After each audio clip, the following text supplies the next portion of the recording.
ሰላም ጤና ይስጥልን ክቡራትና ክቡራን የፓን ኢትዮጵያ ተከታታዮች ሚዲያችንን ስለምትከታተሉ ከልብ እናመሰግናለን። ፓን ኢትዮጵያን ሰብስክራይብ እንድታደርጉ አሁንም በትህትና እናስታውሳለን። ሰብስክራይብ ለማድረግ የሚያስፈልገው ቅንነት ብቻ ነው። ዝግጅቶቻችንን እስከመጨረሻው ተከታትላችሁ ከወደዳችኋቸው ደግሞ ላይክ ሼር አድርጉ። የትኛውም አይነት አስተያየት ቢኖራችሁ ኮሜንት ቦክስ ላይ አጋሩን። ጅነስተን ባከሮት እንቀበላለን። የአማራ ፖለቲካ በፋኖ የትጥቅ ትግል መገለጥ ከጀመረ ወዲህ የራሱን የፋኖ አንድነትን ጨምሮ ወሳኝ ፖለቲካዊ እድገት ላለመምጣቱ በብዙ ተንታኞች በጣም ብዙ ምክንያቶች ይሰጣሉ። ከነዚህ መካከል የስልጣን ሽኩቻና የጎጥ ፖለቲካ ዋነኞቹ ናቸው። የስልጣን ሽኩቻ እኔም የምጋራው ሀቅ ነው። ፋኖች በስልጣን ሽኩቻ በስልጣን ጥም ተፈትነው አንድነታቸውን አዘግይተዋል። ምንም እንኳን እንግዲህ የሀገሪቱ ፖለቲካ ዋና ፈተና ቢሆንም ስልጣን ፋኖች የሚጋሩት ድክመታቸው ነው። የጎጥ ፖለቲካን በተመለከተ ግን ከፍ ያለ ሪዘርቬሽን አለኝ በግሌ። እነ ዶክተር ዮናስ ብሩ በፋኖ እንቅስቃሴ እንግዲህ ብዙ ጽሁፍ ካዋጡ ሰው መካከል አንዱ ናቸው። ዶክተር ዮናስ የአማራን ፖለቲካ በጎጠኝነት በጣም ይከሱታል። ይህን እነ ፕሮፌሰር መሳም ይጋራሉ። የአማራ ኤሊት ፖለቲካ ኤሊት ከታሪክ ጀምሮ በጎጠኝነት ሲጋፋ ይኖራል ይላሉ። እኔ በግሌ ያልስማማም ብቻ ሳይሆን ሰነዶችም አይስማሙም። በዚህ የትኛውንም የታሪክ ሰነድ መርምሩ ብትፈልጉ ብዙ ጦርነት የተደረገበት ብዙ መገፋፋት የነበረበትን የዘመነ መሳፍንትን ዘመን እንኳን ብታዩ ግጭቶች ሀገርን ለመቆጣጠር እንጂ አካባቢያዊነትን ለማንገስ ወይ በአካባቢ በላይ ለመሆን አልነበረም። ጎጃም ጎንደርን ለመብለጥ ወሎ ሸዋን ለመብለጥ ተብሎ የተደረጉ ትግሎች አልነበሩም በአማራ ፖለቲካ በታሪክ። ይህ ሀቅ ነው። የሌሎች የኢትዮጵያ ፖለቲካ ኃይሎች ዋና ችግር ጎጥ መሆኑ ይታወቃል። በኦሮሞ ፖለቲካ በትግራይ ፖለቲካ ጎጠኝነት የታወቀ ነው፣ መንደርተኝነት። የአማራ ችግር ግን አይደለም። ጨርሶ የለም ባይባልም ዋና ችግሩ ግን አይደለም የአማራ ፖለቲካ። የአማራ ፖለቲካ ችግሩ ማነቆ ለፋኖ አንድነት እንቅፋት የሆነው ፖለቲካን ስራ ወይም ጨዋታ መሆኑን ካለማወቅ ነው። ፖለቲካን በፍቅርና በጥላቻ ለመጫወት መሞከር ለመስራት መሞከር ነው የአማራ ፈተና። ፖለቲካ ጠላትን እየቀነሱ ወዳጅን እያበዙ ወደ ግብና ወደ አላማ የሚያደርሱ ታክቲካዊና ስትራቴጂ ውሳኔዎችን እየወሰኑ የሚጫወቱት ወይም የሚሰሩት ስራ መሆኑ ቀርቶ በምህላና በውግዘት ለመስራት መሞከር ነው የአማራ ፈተና። ይህን በሁሉም እንቅስቃሴዎች መገንዘብ ይቻላል። በፖለቲካ ኃይሎች እንቅስቃሴ፣ በሚዲያዎች አዘጋገብም እንቅስቃሴም ጭምር መታዘብ ይቻላል። ፋኖች ለምን እንዳልሆኑ ሁነኛ ምክንያት አይገኝም። በነገራችን ላይ አንድ ላለመሆናቸው ፖለቲካን በፍቅር በጥላቻ ስለሚሰሩ ነው። ይኸው ሲፈራረጁ፣ ሲገፋፉ፣ ሲጣሉ ብዙ ኪሳራ ደረሰ። ነውቫንታ ባተ ሞቱ፣ እናሰግድ መኮንን በመንግስት እጅ ወደቁ፣ ሌሎችም ኪሳራዎች ደረሱ። ጭራሽ ይኸው ብለው ዛሬ እስከ መታኮስ ደርሰዋል። ያም ሆኖ አልተማሩም፣ ችግራቸውን ለመፍታት አልሞከሩም። አሁን ደግሞ ይኸው ለአንድነቱ ከቀጠሮ አልፎ ዛሬ ነገ ከማለት አልፎ አንድነት እኮ ሳይንስ ነው፣ በሳይንስ የሚመጣ ነው እያሉን ነው እና አስረስ ማረ እና ኢንጂነር ይልቃል ጌትነት። እውነት ነው፣ የራሱ ሂደት የራሱ ንግግር ይኖረዋል። ግን እንደ ሃርድ ሳይንስ እንደ ላብራቶሪ ግን ሳይንስ ነው እያሉ ማውራት ላሞኛችሁን ነው የሚመስለኝ። በአንድ ኮዝ ዙሪያ ተሰልፈ ወደ አንድ ዓላማ እጓዛለሁ ብለህ አንድ ግብ ኖሮህ ሳይንስ ነው ላብራቶሪ ነው እያሉ በየጊዜው ኪሳራን መመንዘር ራስንም ማሞኘት ነው፣ ሌሎችንም ላሞኛችሁ ነው። ምንም ሊባል አይችልም። ከዲያስፖራ ጋር ያለው ግንኙነት ይሄን ነው። ይኸው ፖለቲካን በፍቅር በጥላቻ በውግዘት ወይም ደግሞ በልጥራችሁና በራቁኝ ለስራ በሚል ምክንያት ነው ከዲያስፖራው መጠቀም ያልቻለው የአማራ የፖለቲካ ኃይል። በነገራችን ላይ መግቢያዬ ላይ በጎጥ ፖለቲካ አማራን በመክሰሳቸው የወቀስኳቸው በግል አጥብቄ የምቃወማቸው ዶክተር ዮናስ ብሩ ዲያስፖራው ለፋኖ እንቅስቃሴ ብዙ ማዋጣት ይችላል፣ ገንዘብ፣ እውቀት፣ ሀሳብ ማዋጣት ይችላል ብለው በተደጋጋሚ ጽፈዋል። እኔ በጣም የምጋራው ሀሳብ ነው። ይህን ግን ፋኖች ማድረግ አይፈልጉም። ፋኖች ዲያስፖራውን የሚፈልጉት ሲፈልጉ እነሱ ሲጠሩት ሰልፍ እንዲወጣ፣ እነሱ ሲጠይቁት ብር እንዲያዋጣ ነው። እንዲህ ተብለው ፖለቲካ አይሰራም። ደግሞ እኮ የሚገርመው እንዲህ የሚሉን ዋና ዋና የፋኖ መሪዎች እነ ዘመነ በሉት፣ እነ አስረስ፣ እነ ጌታ አስራደ ሁሉም የኢትዮጵያ ፖለቲካ ኃይሎች በትጥቅ ትግል 30 ዓመት ፈጅቶባቸው 17 ዓመት ፈጅቶባቸው እንዴት ስልጣን እንደያዙ እናውቃለን ምን እንላለን የሚሉ ናቸው። ይህን እናውቃለን የሚሉን እነገሌ 17 ዓመት ስለፈጀባቸው እኛንም ጠብቁን ለማለት ከሆነ ኮሪያ በ50 ዓመት ስለሰለጠነች እኔንም 50 ዓመት ጠብቁኝ እንደሚለው ወይም እንዳለው እንደ ወያኔ የልማት የዲቨሎፕመንታል ስቴት ፖለቲካ ነው ወይ የልማት ፖለቲካ ነው። የምር አንብበው ከሆነ የኢትዮጵያ ኃይሎችን የትጥቅ ትግል አንብበው ከሆነ እነ ኢሳያስ አፈወርቂ ኤርትራን የገነጠሉት ጀለብያ ለብሰው አረብም ሙስሊምም ነን ብለው የአረብን ቴምርና ሰልባጅ ሰብስበው ነው። እነመለስ አስበውት አልመውት የማያውቁትን አዲስ አበባ የደረሱት ኮሙኒስቱ ነው እያለ ነጭ ካፒታሊስት ነን፣ ነጭ ካፒታሊዝም ነው የምናራምደው እያሉ ለአሜሪካ እየማሉ ብስኩትና መሰል ድጋፎች ተደርጎላቸው ይሄን ነው ማወቅ ያለባቸው። በኢትዮጵያ የነበሩ የትጥቅ ትግሎችን የሚያውቁ ከሆነ ይሄን ካወቁ ደግሞ ዲያስፖራውን በሚገባ መጠቀም ነበረባቸው። አላደረጉትም። ጭራሽ ወደ ጎጥ ወርዶ የጎንደር የገንዘብ አስተባባሪ የወሎ የጎጃም ወዘተ ምናምን እየተባለ ይሄው ሰምተን በዛው ብዙ የተሰማ ነገር አለ። ከዛው በጣም ብዙ ኪሳራ። ይህ ብቻ አይደለም። በቅርብ ጊዜ የአማራ ዓለም አቀፍ ትብብር ብለው ሰዎች ይህን ችግር ለመቅረፍ ቢሰበሰቡ ወዲያው ውግዘት መጣ። ቅድም እንዳልኩት የፍቅርና የጥላቻ ስለሆነ ዘኔክስ ዴይ ነበር አናውቃቸውም ያሉት የተወሰኑ የፋኖ ኃይሎች። እንግዲህ ጣና ሳተላይት የሚባል ሚዲያ ላይ ነው እነ ጌታ አስራዳ አናውቃቸውም ብለዋል የተባለው። ፍጹም ስህተት ነው። ይሄ ፖለቲካ እንዲህ ተብሎ አይሰራም። በነገራችን ላይ ይሄ ከባዕዴን ከምናምን አካባቢ የነበሩ ሰዎችን የመግፋቱ ሁኔታም ይሄው ፖለቲካን በፍቅርና በጥላቻ የመስራት የአማራ በሽታ ነው። በነገራችን ላይ ነገዱ አንዳርጋቸው ቅድም ያልኩትን ድርጅት ጨምሮ ሳልሳዊ ባዕዴን ነው እንደሱ ላይ ያመጡብን። ገዱ ኮትናት ገና ገዱ ባለፈው በነሐሴ ጀምሮ እንደዚህ ደብዳቤ በትነው የሆነ ጽሁፍ ይቀርታ እንደዚህ የሚችለውን አድርጋለሁ ካሉ ጀምሮ ወዲያው ነው ውግዘት የገጠማቸው። አሁን እንግዲህ ነውር ነው።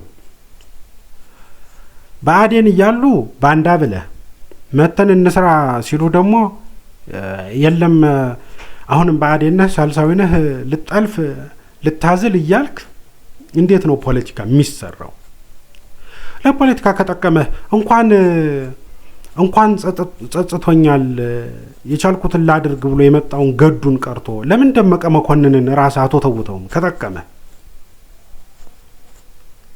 ይህ ሳይታወቅ ፖለቲካ አይሰራም። በነገራችን ላይ ይህ ነው ትልቁ ፈተና። ከውጭ ኃይሎች ጋር ባለው ግንኙነትም የሚታየው ችግር ይሄ ነው። የተወሰኑ የፋኖ ኃይሎች ከወያኔ ከሻዕቢያና ከመሰል የውጭ ኃይሎች ጋር እየተነጋገሩ መሆኑን እንግዲህ ራሳቸው እየነገሩ ነው። ኢንጂነር ይልቃል ጌትነት በብዙ ሚዲያዎች እየቀረበ ይሄን ነግሮናል። ከሰሞኑም በደንብ ግልጽ ባለ ደረጃ አስረስ ማረ ነግሮናል። ይልቃል ግን ዘመንና ደብረ ጽዮንን ለማጨባበጥ ከመሞከሩ በፊት አስረስና ጌታ አስራደን ቢያጨባበጥ በጣም ጥሩ ነበር። ከደብረ ጽዮንም ከኢሳያስም ጋር በደንብ ሚዛን ኑሮህ ለመነጋገር የእስክንድርና የዘመንን ችግር መጨረስ ይጠቅም ነበር።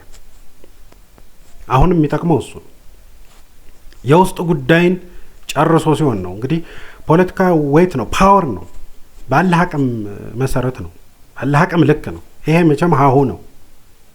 ዘመንን ኢሳያስ የሚያነጋግረው መልኩ ደስ ስላለው አይደለም፣ ይጠቅመኛል ብሎ ስለሚያስብ ነው። አንተ የምትቀርበው እሱም ብለህ ነው።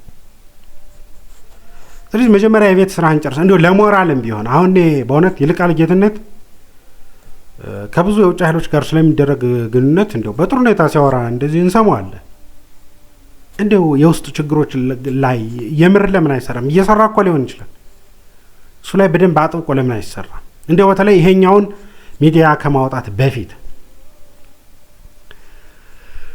በዛኛው በኩል ያሉት ደግሞ እነ ጌታ አስራደ እና እስክንድር አካባቢ ያሉት ደግሞ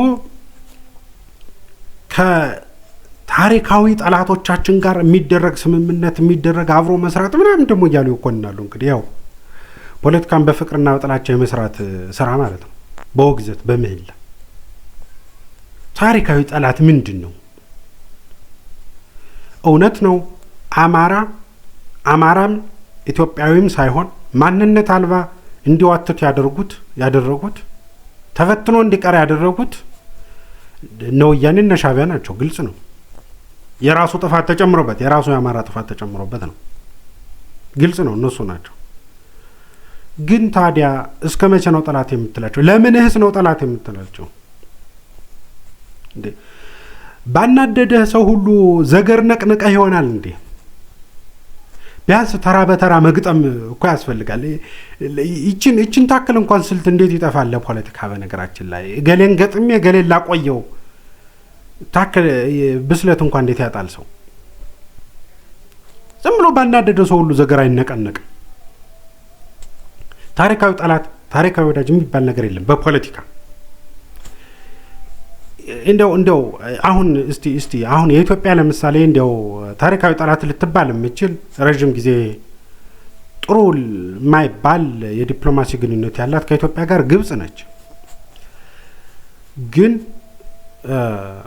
ሚስተር ስፔንሰር የአፄ ኃይለ ሥላሴ ዘመነ መንግስት ወይ የአፄ ኃይለ ሥላሴ መንግስት የህግ አማካሪ የነበሩት ለረጅም ጊዜ ኢትዮጵያ አትበይ በተሰኘ መጽሐፋቸው ኃይለ ሥላሴ ከናስርም ከሰዓዳትም ጋር ጥሩ ግንኙነት እንደነበራቸው ነግረውናል። በመንግስት ደረጃ በነገራችን ላይ ሀገር በሚጠቅም መልኩ አልተደረገም እንጂ አብይ አህመድም ቢሆን ከአረቦች ጋር እየሞከሩ ያሉት የዲፕሎማሲ ግንኙነት ታሪካዊ ጠላት ወይም ደግሞ ቋሚ ወዳጅ ቋሚ ጠላት በዲፕሎማሲ እንደሌለ በራሳችን ተጨባጭ ሁኔታ የሚያሳይ ነው። ስለዚህ በዚህ ደረጃ አለመዘጋጀት በዚህ ደረጃ መስራት አለመቻል ምንድን ነው? ወይ ሁሉ አቅም የለ ሁሉ አቅም ቢኖርም ዋን አፍተር ዚ አዘር ነው እንዴ? ሁሉንም ባንዴ ገጥሜ ሁሉንም ባንዴ ገፍቼ ከግብ ደርሳለሁ ሊባል የሚችል አይደለም። በነገራችን ላይ ይሄ ደግሞ የሚገርመው ይሄ ችግር በፖለቲካ ኃይሎች በፋኖች ብቻ የተወሰነ አይደለም፣ በሚዲያዎችም ጭምር ነው። ሚዲያዎች ከተመሰረቱ ወይ ከስርጭት ከጀምሮ በሁለተኛው ቀን የትኛው ፋኖ የትኛው ኃይል የትኛው ሀሳብ ደጋፊ እንደሆኑ ይታወቃሉ። በግልጽ ራሳቸውን ታክቲካል እንኳን አይደሉም። በግልጽ ራሳቸውን ያሳውቃሉ። በግልጽ ሲራገሙ ሲሳደቡ ይውላሉ። በግልጽ የራሳቸውን ትግል ሲደበድቡ ይውላሉ። በነገራችን ላይ ብዙ የፋኖ ሚዲያዎች የራሳቸውን ትግል ሲደበድቡ የሚውሉ ናቸው። በግልጽ በማያሻማ መንገድ በማያሻማ መልኩ። ይሄ በጣም ያሳቅቃል፣ ያሳዝናል። በእውነት ለመናገር ያሳፍራል። ሊታሰብበት ይገባል። ፖለቲካ ስራ መሆኑ ሊታወቅ ይገባል። ፖለቲካ ጨዋታ ነው። አስበህ አውቀህ የምትሰራው ስራ ነው። መተማመን፣ ጓዳዊነት ወዘተ አይነት ስሜቶች መፈጠራቸው አይቀርም በድርጅትም ደረጃ በግልም ደረጃ።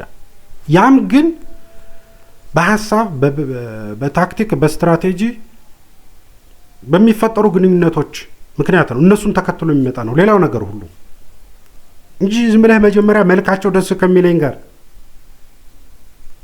እንዲያው አብሬያቸው ከበላዋቸው ጋር ነው ፖለቲካ ምሰራ ትናንት ከሰደውኝ ጋር እንደተጣላው ቀራለሁ እያሉ ደግሞ ዛሬ ሰላም ካሉኝ ጋር ሳልጣላም ልቀር እችላለሁ ብሎ ማሰብ ተገቢ አይደለም። በዚህ ደረጃ ሰበሰብ ማለት አለበት። ፖለቲካው ለአዋቂዎች ተለዋዋጭ የሆነውን የዓለምን ዲፕሎማሲ የዓለምን ፖለቲካ በሰነድ ማቅረብ ለሚችሉ ሰዎች ክፍት መሆን አለበት። ተረጋግተው ለሚያስቡ ለሚያማክሩ ሰዎች ክፍት መሆን አለበት። በነገራችን ላይ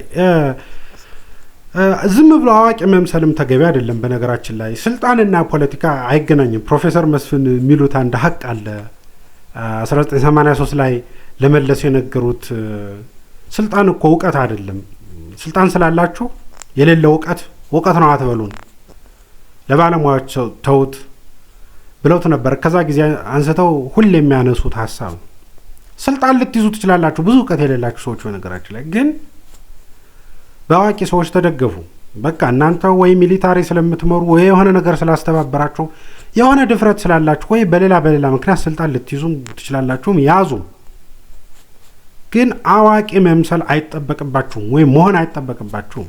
ስልጣን ላይ ለመሆን አሰጅ በአዋቂዎች መከበብ፣ አዋቂ መስማት፣ ለአዋቂ እድል መስጠት ነው ዋናው ነገር። አስፈላጊውም እሱ ነው። ያ ቢሆን ጥሩ ነው። አለበለዚያ የአማራ ፖለቲካ እውነት ለመናገር